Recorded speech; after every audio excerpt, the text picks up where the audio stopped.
Saudações vascaínas a todos, Bruno do canal Giro Vascaíno para mais um vídeo.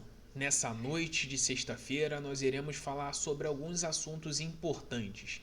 Um deles, inclusive, é o porquê a contratação do jogador suíço Max Domingues, que veio de Portugal, hoje sequer entra no segundo tempo e não é titular do time do Vasco. Será que ele vai ter essa condição de jogar no jogo de amanhã? E a zaga, o que vai acontecer? Vai realmente ser o Léo sendo mantido pelo Rafael Paiva ou o João Vitor vai entrar na titularidade após ser absolvido do STJD a respeito do lance da expulsão contra o Atlético Paranaense? E principalmente dinheiro nos cofres do Vasco. A cada gol que o PEC vem fazendo, o Vasco recebe um dinheiro que para mim foi muito mal vendido esse jogador para a Major League Soccer. Isso e muito mais dentro desse vídeo, nessa noite de sexta-feira. Conto com a rapaziada para assistir esse vídeo do início até o fim. Aquela ajuda de sempre, deixar o seu like, compartilhar esse vídeo para grupos de WhatsApp, Telegram, Facebook, Instagram e muito mais. Indicar o nosso canal para amigos vascaínos, amigas vascaínas, a toda a família vascaína, a maior torcida do Brasil, que é a torcida do Vasco. Vamos lá, vamos falar a respeito aí sobre a questão que é a situação de quem será a dupla de zaga para o restante da temporada. Grandes questionamentos a respeito do Léo, principalmente depois do que foi o jogo contra o Atlético Mineiro. Tomar uma virada no primeiro tempo é de se lamentar, principalmente pela atuação e pela marcação fofa que o Léo atua hoje com a camisa do Vasco. Por isso que eu fui o pioneiro a apelidar ele de Léo Marca Fofo, porque para mim ele marca muito fofo. Ele não é destruidor e nem construtor, como muitos jornalistas gostam de dizer que o zagueiro ele precisa ser construtor. Na minha humilde opinião, o zagueiro ele tem que dar pancada. Essa é a função de um zagueiro. E hoje o Léo Marca Fofo não tem essa condição. É um zagueiro que está sendo muito questionado pela própria torcida do Vasco. Rafael Paiva elogiou ele na sua coletiva, falando sobre a questão de um rodízio que ele vem mantendo sobre os zagueiros, inclusive Maicon, João Vitor e Léo. Esses são os três zagueiros, porque o Rojas não vem sendo aproveitado. Mas a pergunta que não quer calar: será que agora vai ter que ter rodízio no próximo jogo contra o Juventude para a reta final da temporada e principalmente o jogo decisivo no dia 19 contra o Atlético Mineiro, precisando de um gol e não sofrer gol para ir para os pênaltis? Eu acho que, Paiva, se você quiser manter uma boa condição do seu emprego no final dessa temporada, você precisa pelo menos bancar as suas convicções que eram lá no início, onde você colocava o João Vitor para a dupla de zaga com o Maicon. E agora você está querendo bancar o Léo só porque ele é um zagueiro canhoto. Adapte, faça uma adaptação com o João Vitor no lado esquerdo. Comece a dar entrosamento para os dois. Esse negócio de rodízio não dá muito certo. E aí sim, se o resultado não vir na beira do campo, é o seu trabalho que vai ser questionado. De contrapartida, o que muita gente se pergunta é o porquê que Max Domingues, o jogador suíço com 5 idiomas, falando muito bem português, o porquê que ele não entrou sequer nesse último jogo ou nas últimas partidas, sabendo que a estreia dele com a camisa do Vasco foi apenas 10 minutos contra o Palmeiras naquele jogo lá em Brasília. O que se fala-se por aí nos bastidores é que ele não vem treinando muito bem.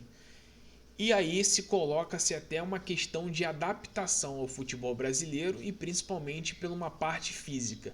Mas isso me estranha muito porque ele fez uma pré-temporada no Gil Vicente. Ele havia jogando como titular no Gil Vicente. Então essa questão de preparação física, eu acho que isso aí é caô.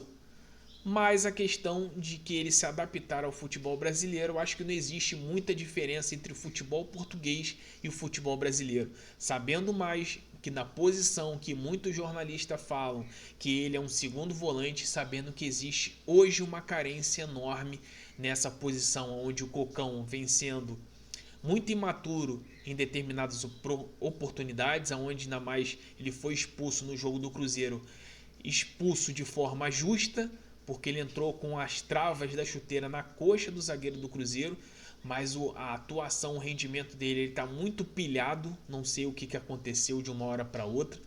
O Sforza de contrapartida não tem muita intensidade, e para você juntar esses dois, eu acho que você daria um teste para o Max Domingues atuar naquela posição de segundo volante.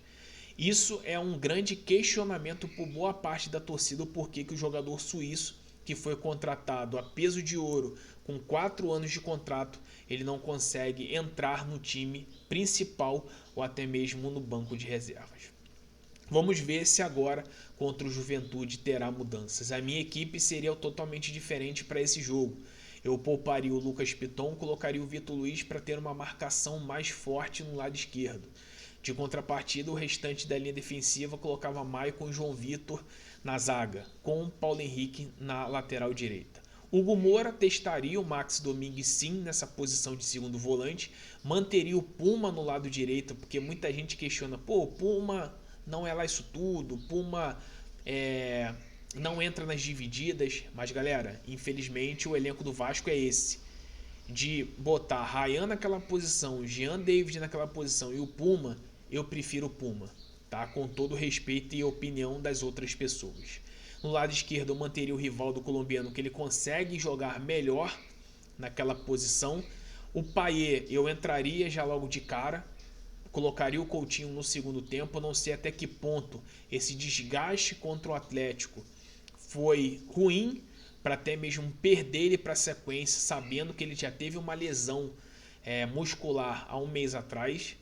Então eu pouparia, eu tiraria ele do time e colocaria o Payet, até porque vai ser um jogo pegado, pode ser um jogo pesado por conta de o clima estar chovendo nesse exato momento e aí a grama ficar mais rápida, o jogo se tornar mais ritmo, até porque o Juventude tem um retrospecto muito ruim fora de casa, mas ele tem praticamente ali próximo da pontuação do Vasco e vai querer surpreender com a lei do ex, o Gilberto e o Danilo Boza, porque o Nenê não vai atuar nesse jogo por problemas pessoais. E ali na frente o Verratti, mas no segundo tempo talvez mexeria um pouco ali naquele setor ofensivo para dar mais dinâmico. E falando em setor ofensivo, é o que eu coloquei na capa, o Gabriel Peck, a cada gol que ele faz na Major League Soccer no Los Angeles Galaxy, o Vasco recebe $10 mil, que é exatamente quase R$60 mil. Peck, que era muito criticado pela torcida do Vasco, hoje ele vem sendo um dos grandes destaques do Galaxy nessa atual temporada, inclusive sendo indicado para o All-Star, aonde que junta boa parte dos melhores jogadores das mais de 25 equipes da Major League Soccer. Foi vendido na época por menos de R$60 milhões. Para mim foi um dinheiro muito pinga, dinheiro de pinga, um dinheiro dado de graça, onde o Peck hoje está sendo valorizado 3 vezes mais do que o Vasco foi vendido. Então, cada vez que o Peck fizer um gol lá nos Estados Unidos, o Vasco está desembolsando uma grana em relação a esse jogo, e ele vem fazendo todo jogo, ele vem fazendo um gol no time dele do Galaxy. Então esse é o nosso vídeo nessa noite de sexta-feira. Conto com a rapaziada para assistir esse vídeo do início até o fim, deixar o like, que o like é importante, faz com que o YouTube recomende esse vídeo de uma forma muito positiva e indique para mais e mais vascaínos, porque ele ajuda a divulgar. Deixe o seu comentário a respeito de tudo que a gente falou aqui, que é importante ouvir a sua opinião. Compartilhe em grupos de WhatsApp e se inscreva em nosso canal para atingirmos a meta de 9 mil inscritos até o final do mês de outubro. Um grande abraço para todos vocês. Conto com vocês amanhã na nossa live pré-jogo a partir das 9h45 da manhã. Tá? É um horário que a gente costuma fazer o café com giro e não dia de sábado e domingo, mas amanhã eu vou fazer o pré-jogo nesse horário, então conto com a rapaziada, todos que estiverem de bobeira, para dar aquela força no canal.